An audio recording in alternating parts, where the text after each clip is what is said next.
So alongside the new Watch GT5 series that has just launched, Huawei also launched this, which is the MatePad 12.2-inch MatePad Pro version. But I have the paper matte version here. So as the name suggests, the screen has a anti-glare matte coating, paper-like coating to it, which is something that is very different than what we see from the glossy, super reflective displays. I'll be going over it in detail in this review. I'll let you know what this 12.2-inch matte screen is like, and also the stylus, which is Huawei's third generation of the M Pencil, how it does perform. The keyboard, which is optional, both of these accessories are optional. And this keyboard here is called their Huawei Glide keyboard. I'll go over that too in a bit of depth, tell you what I think of it. And the whole package here with the 4 speakers, 512 gigabytes of storage and 12 gigabytes of RAM here, and its octa-core chipset. Obviously the tablet, and I'll go over that soon in detail. They include a microfiber cleaning cloth, and then just under this, we have our Huawei Supercharge. Now what I like about this is that it's nice and small and compact, yet very powerful. So 100 watts here, and it does have a Type-C connection and then Type-A. Now the cable we get, this one is Type-A to Type-C, but we still have that other cable, and you can use it to charge other Huawei devices or whatever other devices you have. And I'll show you the optional accessories you can get to improve the practicality of this whole tablet, this experience, and recommended really you do go for these accessories if you're a serious user and you want to get some work done on this, because you have a physical keyboard here. And not only that, the Glide keyboard that it's called doubles as a protector for it, like a case almost, because you have protection right along the edges here. The whole back is protected. This is raised where the camera module is. You have the Huawei branding on the back and a very nice soft touch finish to this. The quality is excellent. This is the bottom side of it where the keyboard is. This is hard, but it still has that soft touch material. Now, hopefully, this lighter color will not show stains or pick them up or scratches, but time will tell with that. And I've only had the tablet for a week or so. So we have 2 different levels. That's the first one that we can select here. I'll just show you. First level, all right? And then we've got the second, so we can just prop this up a little bit. Now, I'll talk about the experience with this keyboard. It is flat, so the ergonomics of it isn't amazing. You can't prop it up a little bit, a bit of an angle like we used to see with some of the type cover style keyboards from different manufacturers. But typing on it, the experience, I do find it to be very good. My only criticism of it is it's not backlit. It is using Neuralink, so this is all wireless the way it connects up, and the latency and response of this is great. In fact, it's way better than Bluetooth. The touchpad here does support gestures, so I can use a 3-finger swipe up to go to my recent apps. I can also use a 3-finger swipe across to swap between different apps when I have them open, and that's really good for productivity there, just aids and speeds things up. So they support the gestures. Sensitivity of it I found to be very good. I don't find it to be overly sensitive. Finer movements are okay, but you'll notice the cursor sometimes, it's all right. I think it's good. I wouldn't say this is the best touchpad I've ever used with a type cover style keyboard for a tablet, but it's definitely up there as being one of the better ones. Good to type on too. And then when you're done, you can then place your stylus here, which is great. So you can put it, this is how it goes in here. Okay, and this you can attach to the top of the tablet too as well, and it's also using Neuralink. Now, this stylus here is the Huawei Pencil 3, and it does have 10,000 pressure sensitive levels. That's a lot more than the typical kind of amount that we get with the 4096. And I'll get onto the stylus and talk a little bit about that later on in the video, test it. But you see that it's now there. It's not going to be missing, go missing, should I say. And you can easily close it all down, sealed there. The other thing you can do with this Glide keyboard is that you can put it into what is called a studio mode. So you can bring this forward like so, like that, okay? And if you're going to be using the stylus on the screen, then it lays completely flat like this. Draw on the screen, right on the screen, and take your notes, your sketches, and whatnot. So it's a very good, handy keyboard, and I love the fact they've given us these extra options with it. So before we get onto the build quality, I have to cover this first, which is the star of the show. This is our 12.2-inch paper matte display here. Now this is a tandem OLED. 144 Hz is the refresh rate of this particular screen, so it is very fluid and fast. And it does have nano level pixel stacking technology. That's how they managed to get the brightness so good. Now, because of the matte coating on it, I'll just show you with another tablet here. Like, see how this has a lot of reflections? And with this particular screen, it really doesn't. It diffuses those reflections so well, you don't see them, and it's one of the clearest displays in bright environments that you'll ever use. In fact, that I have ever used with a tablet, and I've reviewed hundreds of tablets now over the years, and you'll see it now in direct sunlight. This display is so good. It's the best that I have seen because it is so usable. So you can use this next to the pool, outdoors, in direct sunlight. This screen is so bright. So we're looking here at a 3:2 aspect ratio, which is one of the ratios I do prefer with tablets. 92% screen to body ratio, so the bezels around the outside, as you can see, are very nice and slim there. 8 megapixel webcams located here, and we do have a few display settings that are typical. So eye comfort mode, ebook mode is just black and white, and the dark mode there, you can also schedule that. Color, you can tweak everything you want under the color mode and temperature. You can set it to a natural tone if you want to turn that on. One last thing on that display that I think is going to come up in the comments, and does it look, when you look at it really close, like blurry, out of focus? You can see, of course, that it has the paper matte finish to it, so a matte anti-glare coating to it, but you don't see any pixels. Even getting close, it's a fantastic looking screen. The only thing I really noticed with it that does bother me and bothers me with any tablet really is this, that, okay, you can see some smudges and fingerprints. See that? All right. But it's so much better than what you're going to get with a typical glossy display. Look at the glossy display, how I can see all the smudges on it. Now you can see my camera, overhead camera setup right there. I'll try and do the same. And you can't. Look. Can you see anything? Can you make out any reflections there? None.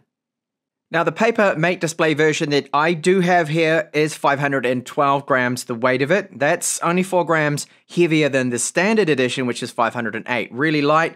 And the thickness measuring here, you're looking at 5.5 millimeters. We have our volume up and down here.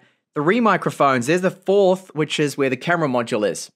There are 4 speakers, so 2 on this side, 2 on the other, but in total there are 8 driver arrays for them, and they have a 3.5cc rear chamber, which is the largest they've ever had, Huawei, in their tablets. And you'll see the other side here, we've got our Type-C port with video out, and you have a desktop mode with this. And I'll just go back to this side. This is our always-on fingerprint reader, so capacitive, and it's a power button too. Now this fingerprint reader, testing it out now, you can see that it works really well, and it is quick, and I find the accuracy to be excellent. This is the premium gold cover, and the material here, this is an ultra thin aviation grade glass fiber. It's only 0.5 millimeters this, and that's how they've managed to get the tablet so thin. Now within this we have a 10,100 milliamp hour battery, and of course the 100 watt charging that it does support is very good. The frame around the outside, it is magnesium alloy, and no, there are no antenna lines for the wireless, which is really good. And there are cameras, so 8 megapixel ultra wide and a 13 megapixel with autofocus rear camera. That's that 4th microphone and the dual tone LED flash. And our video quality first. So this is the front facing 8 megapixel camera. It's 4K, 30 frames per second. The quality is okay for a tablet, and good that we do have 4K. However, you see that it's a bit shaky, right? That's because there's no electronic image stabilization enabled for video. I hope that with firmware updates, Huawei can add this. Now the photos, let's take a look at the 8 megapixel camera. This is the front facing camera. It's all right, but I think most people's phones will do a better job. Same goes for the rear cameras. This is our ultra wide camera, followed up by the main camera here, a couple of samples.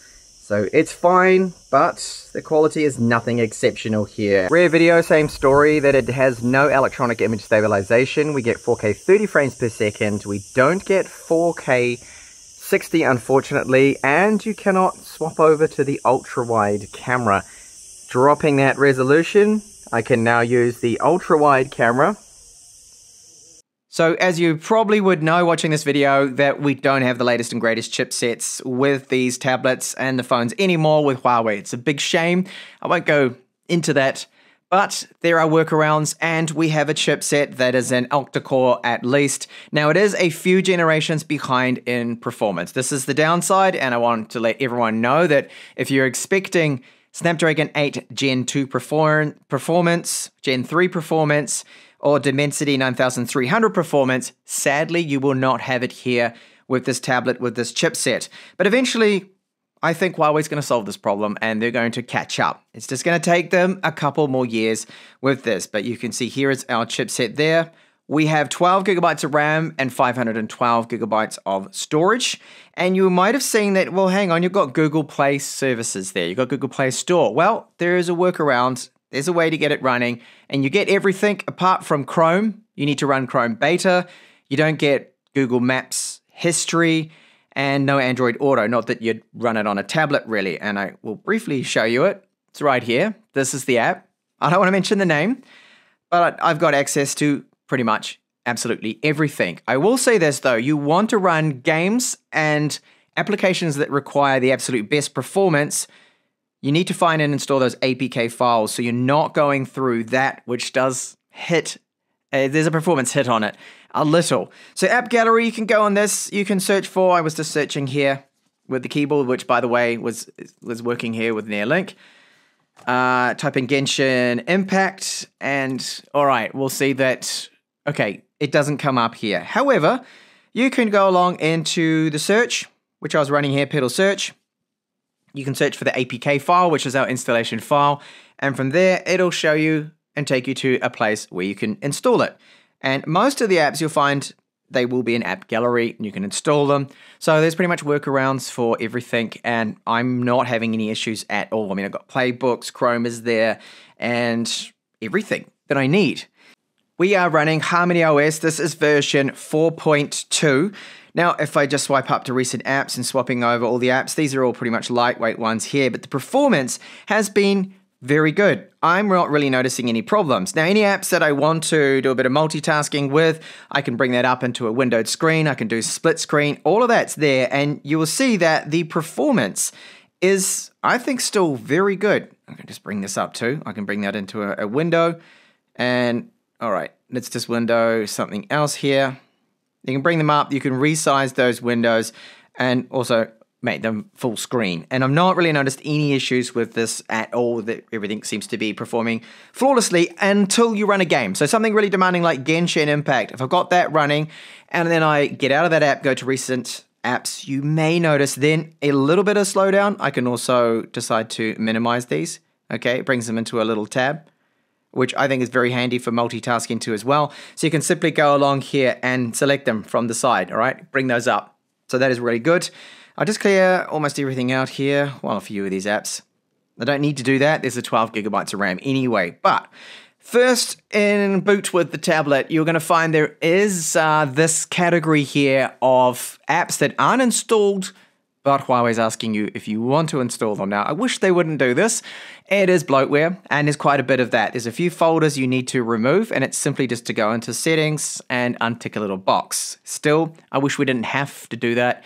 And you will see sometimes advertising in App Gallery when you do go to open it. You'll sometimes get a splash screen. Again, we've bought this device. I wish they wouldn't do that, but everyone seems to be jumping on board with the ads.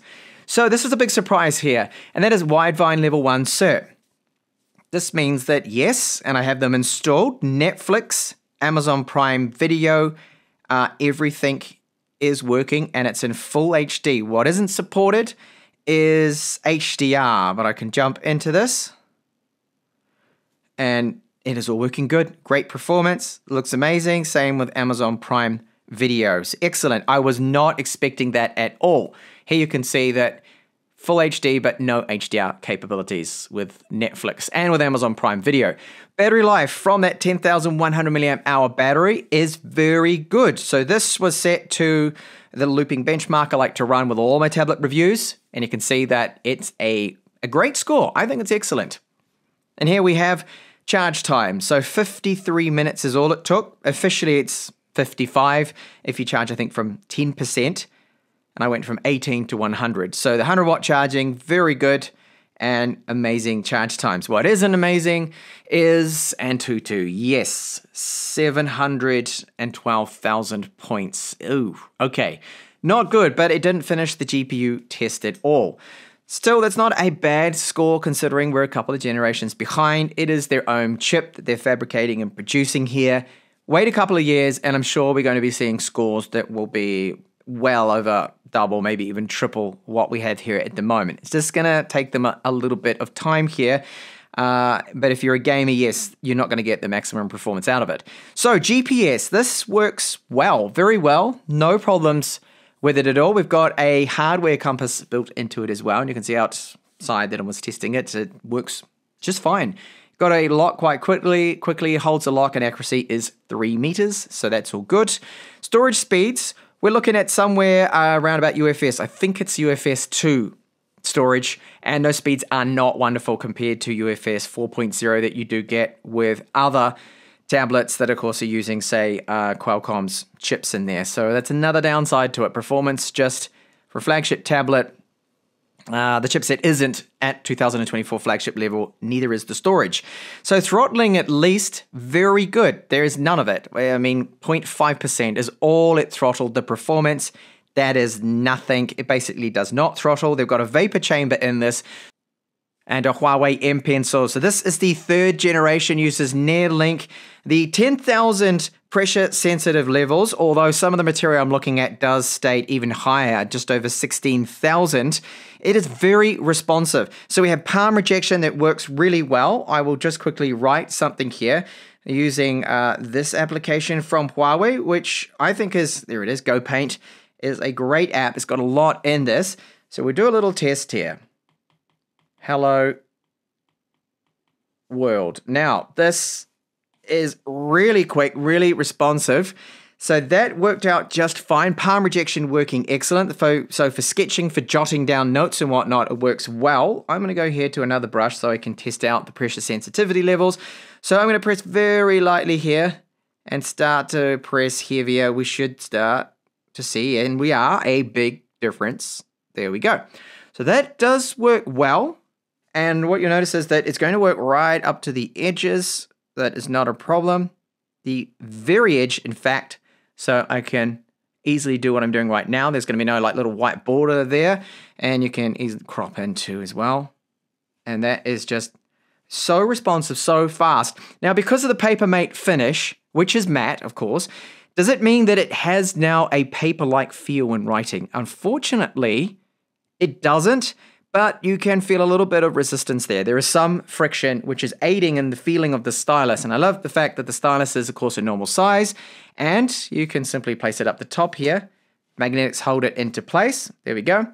And it is now charging itself. And that battery lasts for an extremely long time. So it's great. And, of course, you can store it in the keyboard if you do buy that optional extra. YouTube support, of course, it's there. It does work. You can log in with your Google account, as I talked about before, with a certain application. I won't mention its name. So let's jump into this. Have a look at, well, one of my own videos. Just turn the volume down. First 4K. All right, we're going to test the speaker in a second, but I want to go to the settings here and take a look. Can we put the quality up to, okay, higher? So this should go up to at least 1080p. Quality. That's a projector review of mine, so it's not full screen. There we go. Okay, so 1080p. That's what we're going to be able to get out of it, which looks very good on the screen. I've got no problems with that at all. I mean, 4K would be nice, but that would just make it a bit sharper and really kind of pointless because it's not a 4K screen with that.